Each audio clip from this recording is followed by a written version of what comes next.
Saatnya tanya Ustadz yuk. Bismillah, wassalatu wassalamu ala rasulillah wa ala alihi wa sahbihi wa mawalah amma ba'd.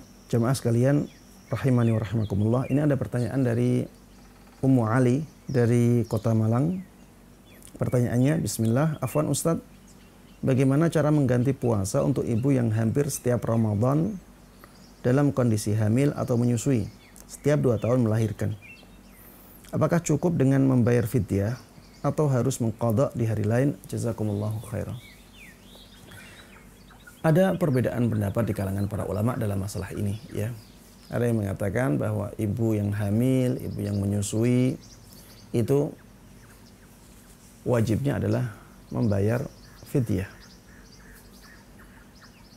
Dan ini pendapat sebagian ulama. Bahkan sebagian sahabat Nabi Muhammad SAW.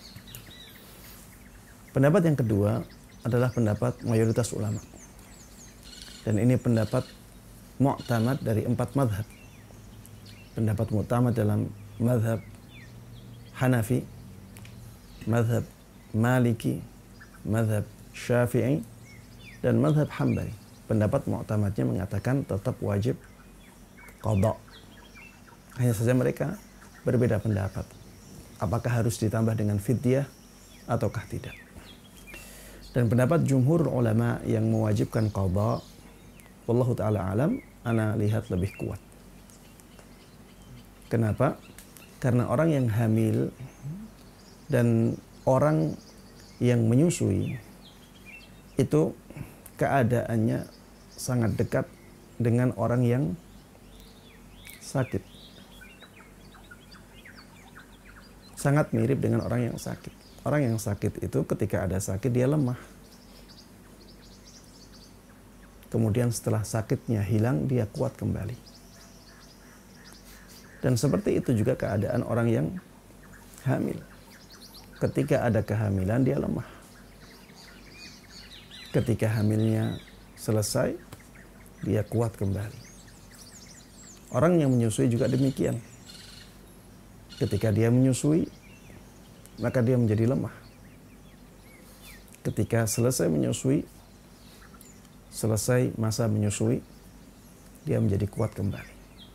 Dan Allah Subhanahu wa ta'ala menjelaskan tentang orang yang sakit, faman kana minkum maridan aw ala safarin fa'iddatun min ayyamin ukhar.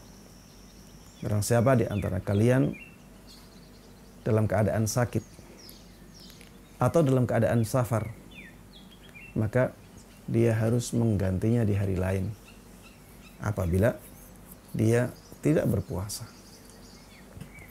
Maka orang yang hamil dan orang yang menyusui juga diwajibkan untuk mengqadha puasanya di hari lain.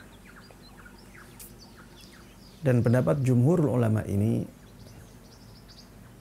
lebih hati-hati. Dan ketika kita mengqadha, tidak ada ulama yang mengatakan qadhanya tidak sah. Tapi ketika kita membayar fidyah saja, maka sebagian ulama, ya bahkan mayoritas ulama mengatakan itu belum cukup. Maka ya lebih hati-hati bagi kita untuk mengqadhanya. Ustaz, bagaimana keadaannya? Ini 2 tahun, setiap 2 tahun melahirkan, Ustaz. Setiap 2 tahun melahirkan. Maka jawabannya, sebenarnya orang bisa mengusahakan untuk tetap berpuasa, untuk tetap mengqadhanya. Dan tidak terlalu berat juga. Coba kita hitung dalam setahun ada berapa pekan? Dalam setahun ada berapa pekan? Pasti lebih dari 30 pekan. Coba kalau dalam 1 pekan seseorang mengkhususkan 1 hari untuk berpuasa. Walaupun dia dalam keadaan hamil. Walaupun dia dalam keadaan menyusui. Ini bukan sesuatu yang berat.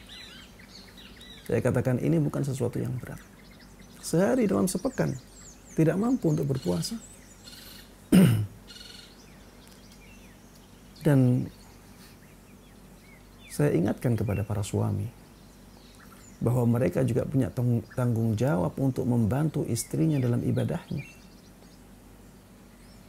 Ketika istri membutuhkan amalan mengqadha puasanya, maka harusnya suami mensupport istrinya. Misalnya, bisa jadi suami istri sepakat di hari-hari libur suami bekerja, di saat itu istri berpuasa. Istri diliburkan dari pekerjaan rumahnya untuk berpuasa, fokus berpuasa. Sehingga walaupun dia hamil, kalau di atas ranjang terus, dia tidak melakukan pekerjaan-pekerjaan yang berat, insya Allah akan mudah. Ustaz, bagaimana dengan ibu yang menyusui? Kita katakan, ibu yang menyusui, dia bisa menyusui di awal harinya. Di pagi, dia masih bisa menyusuinya. Sedangkan di siang hari dan sore hari, dia bisa mengganti susunya dengan susu formula misalnya. Yang sesuai dengan umur si anak.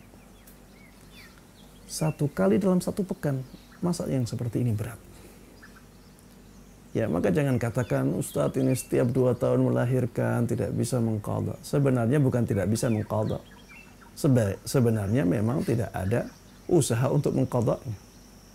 Kalau ada usaha untuk mengqadha, di sana banyak solusi yang bisa didapatkan. Ya, Allah Ta'ala alam. Ini yang ana lihat lebih hati-hati dan lebih kuat. Alhamdulillahirabbil alamin. Wassalamualaikum warahmatullahi wabarakatuh.